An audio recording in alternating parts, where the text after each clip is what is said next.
topic or the task that's been like staying on your mind the most, and just focus on that and put everything else aside.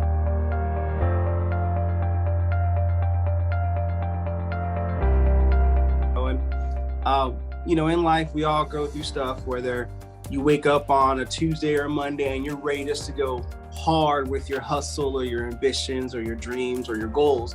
And there's some days where even though you may have a passion or not passionate about what you're doing, sometimes it's just like, man, I'm just not in the mood, even though I enjoy doing this, or I'm just not in the mood because I don't know what I enjoy doing. So with this question, whether you figure out what you're doing, if you're doing what you love or not, how does one get in the mood, whether you're depressed or just what tips or advice that gets you in the mood to go out and do it? And some days where you just may not be feeling your best, or you just not feeling it, but you got to do it. So what can you shed on that? Yeah, no, it's an awesome question. Mainly because I'm actually going through it a bit right now. I'm not necessarily depressed. I wouldn't say that, but yeah. Like there's days where, my own 2 cents is what I've shared with you before, is I like to start a lot of things and see what gains traction. And by doing so, you spread yourself a little bit too thin sometimes. So, my best advice for that question is simply do less, honestly. And that's, that could just be in a day's work. You might have a to-do list that never stops getting added to, but just take I guess the topic or the task that's been like staying on your mind the most, and just focus on that and put everything else aside. Right. An easy fix during that process is putting your phone away. And that's something because as you enter that deep work, I guess it's not considered deep work unless the phone is away and no distractions are there. But as you attempt, I guess, that targeted type of work, your phone can buzz off and then you can get completely derailed. So get the phone away is a major hack to have success in that process. Walks outside have been something that has been a part of my life more than ever before. That's helped me. Meditating has helped a ton. 10 minutes, whether it's something guided on like the Calm app or Headspace, or it's just literally just sitting, eyes closed, relaxed in a good seat. That's been helpful. And honestly, obviously, there's people that are crippled by depression and have a lot of mental health issues. And I've had family members and friends that have had this experience. So it's obviously tough. It's not a one type of answer situation. Right. And my take though is very mindset based, and it starts with the mind. Everything between the ears is how someone can go completely left, and then how somebody can go completely right. That was not a political reference. That was just one way going one way, or derailing yourself one way, or succeeding in the other way.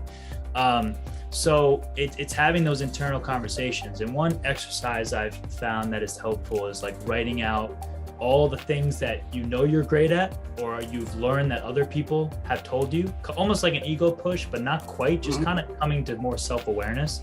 And then a list of all the things that you're grateful for, things that you have. Like I actually just pushed out something today that like there's something to be grateful for every single day. And even during the low points, just to have a breath, and like Norm Macdonald passed away yesterday.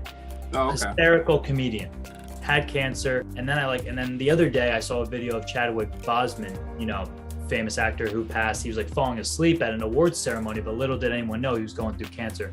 So it's just wrapping your head around that life is comes to an end at some point, and you don't know what is coming next. And it's a lot of stoic belief, but like praying on your mortality, more or less.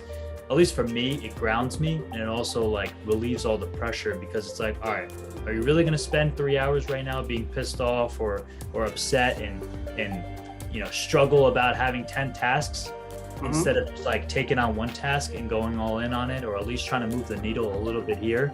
And then end the day, and the goal or the hope is obviously to wake up the next day and be ready to go and just get back to it.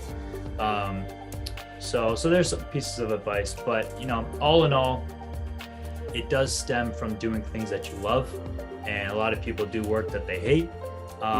For me, in this journey of like building a business or trying to create more impact, I've found that there's a lot of tasks you have to do that you don't want to do, but you have to truly do them to push things further, and it makes time for doing the tasks that you do love. So having that battle, having a relationship with those types of tasks that you have to complete has been a struggle for me so far. But I've been getting through it, and if you just imagine or put your mind fixated on the things that you want to do, but you know that you have to complete the kind of crappy stuff first, you'll have more motivation to get it done, so then you can spend time doing what's great, or how you feel like you're doing your best work. So hopefully that's so true. No, it's so true. I mean, we all go through moods. You're excited, you're pumped. I mean, you probably listen to a Tony Robbins speech, ready to do this, and then you start doing it. It's like, dude, I freaking hate it. But you have to do some things you dislike to find out what you do enjoy doing.